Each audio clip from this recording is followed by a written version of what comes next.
Historically, on 9/11, law enforcement has come together as a group to recognize and honor those that sacrificed to preserve the ideals of this country, the freedoms of this country.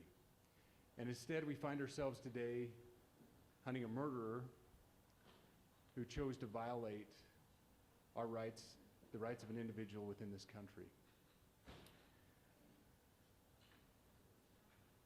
Just to recap yesterday's events, at around 12:20 p.m., political influencer Charlie Kirk was at Utah Valley University participating in a student-sponsored event with Turning Point USA. Charlie was shot at that event. He was transported to a local hospital where he later passed. Last night, his body was moved to the state office of the medical examiner. We will continue to facilitate movements to get him home today and with his family.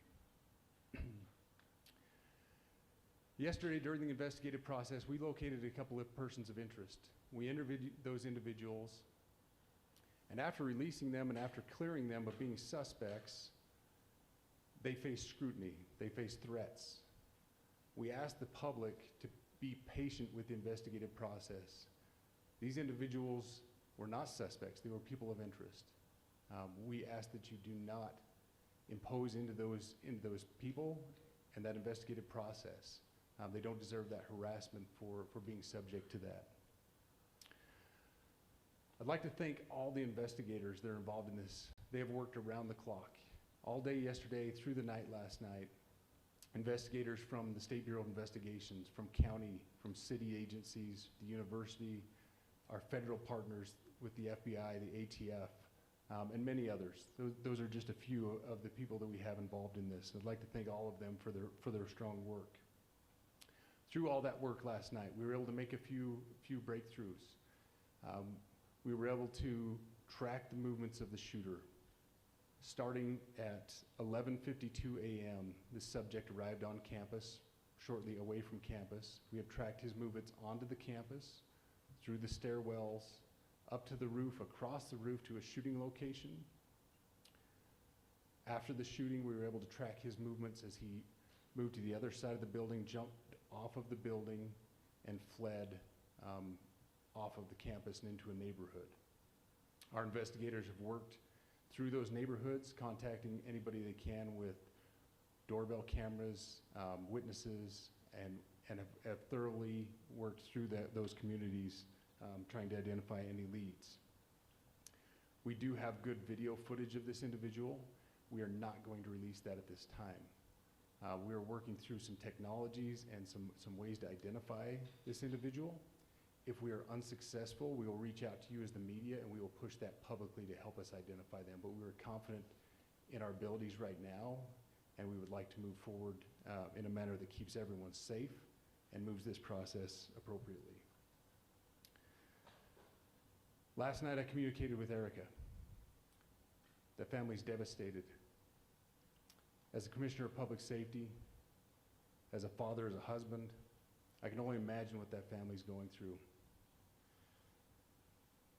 The heinous event that happened yesterday is not Utah. This is not what we're known for.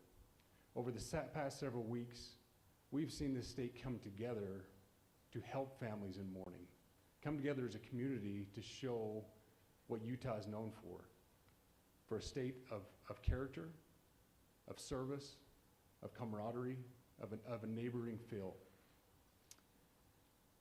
We will not stand for what happened yesterday. We are exhausting every lead.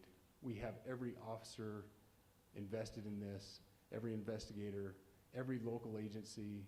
The outpouring of support from the law enforcement community has been astounding. We are investing everything we have into this, and we will catch this individual. Having walked through the crime scene, through the hallways of this school, through the classrooms, I can't imagine what the people on scene felt as well. A horrific event where some of them barricaded in classrooms, some of them ran in fear. Can't overstate the tragedy and the horrific event that yesterday was, and how we will work to bring to justice the actions of one individual or any other individuals that assisted in that. Our state has gone through a lot, and we will come out successful. With that, I'll turn the time over to Special Agent Bowles. Charge. Good morning. My name is Robert Bowles, and I am the Special Agent in charge of the Salt Lake Field Office. Following yesterday's tragic shooting of Charlie Kirk, FBI agents have been working around the clock in coordination with our law enforcement partners. We are and will continue to work nonstop until we find the person that has committed this heinous crime and find out why they did it. This morning I can tell you that we have recovered what we believe is the weapon that was used in yesterday's shooting. It is a high-powered bolt-action rifle. That rifle was recovered in a wooded area where the shooter had fled. So the FBI laboratory will be analyzing this weapon. Investigators have also collected footwear impression, a palm print, and forearm imprints for analysis. Now, I understand there are a lot of questions about motive. I assure you that all leads, tips are being fully investigated. As of this morning, we have received more than 130 tips. We thank the community for that. The FBI has brought every resource to bear, and we will continue to do so throughout the course of this investigation. The FBI's mission is to protect the American people. It's to uphold the Constitution of the United States. Any attack on the First Amendment is an attack on the very foundation of our democracy. That is why we will relentlessly pursue this case and the shooter until we find him.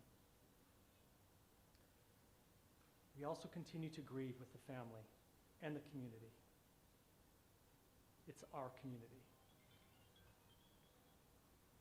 If you have any video or images from the shooting, we ask you to please submit them to our digital media tip website at www.fbi.gov/Utah Valley Shooting. You can also call the FBI at 1-800-CALL-FBI. We truly rely on the public's help in these types of cases, and no tip is too small or insignificant. Thank you. Commissioner James Matthews from Sky News. Can I ask about the shooter? There's clearly information about him or her. You say you're confident at this stage in terms of backing out who they are. Can you talk to us about their movements, their demeanor? Do you think it's a man? And also, can I ask, what were the security arrangements in place? Was that movement being monitored? It's a question many people will have. Absolutely. So what I'll release about the suspect is suspect blended in well with a college institution. We're not releasing many details right now, and we will soon, but right now we're not. But that individual appears to be of college age. We are confident in our abilities to track that individual. If we're unsuccessful in identifying them immediately, we will reach out for the public's help and the media's help in pushing those photos. That was a new development overnight, working through the night, studying those cameras. So that's something that's new and that we're working through right now. As far as the security, I cannot speak to that. Neither the Department of Public Safety nor the Federal Bureau of Investigation was involved in the planning or security of this event, and that'll have to be a question later for other agencies.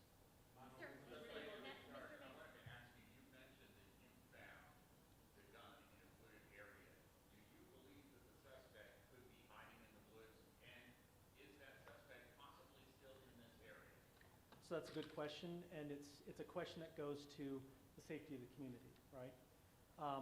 No, not in those woods. We've walked through those woods and secured it. As to the community, I can tell you that this was a targeted event. We don't believe that the community is at risk. However, we are exhausting every resource to find him, and we will do so. Special Agent Bowles, that is how we with the BBC. From the images you have, can you see clearly the suspect's face? You say he's college age. Do you believe he was from this university? And how far do you think he may have gone in this time span? So I can't comment specifically on his face or any details such as that, as it's continuing to be a part of the investigation, and again, we'll release that shortly. However, we're doing everything we can to find him, and we're not sure how far he has gone yet, but we will But you do our have a best. clear image of his face? We have images of the suspect. So Could you between trace those the gun's images and the owner? gun that you've been able to recover, do you believe you know this person is the person that you're looking for at this point? Again, as part of the investigation, we're not releasing any details such as that right now. Fingerprints or DNA? We are exhausting all of our resources to be able to collect those, but that's, again, part of the investigation. Have you been able to trace back the owner of the gun? Excuse me? You said you found the weapon. Have you been able to trace back the owner of that weapon or who purchased it? We are working on that, but again, part of the investigation that I can't release. Agent Bowles, has been a lot of turnover at the FBI. Do you think that's impacting the investigation? Not at all. We've got complete and total support from everyone from the director on down, and it's been an incredible supportive environment so far. Last week's like the one yesterday's useful though, where we announced that the suspect was arrested. All I can say is that we're working the investigation the best we have with the environment we're given. So Those are thank all you. the questions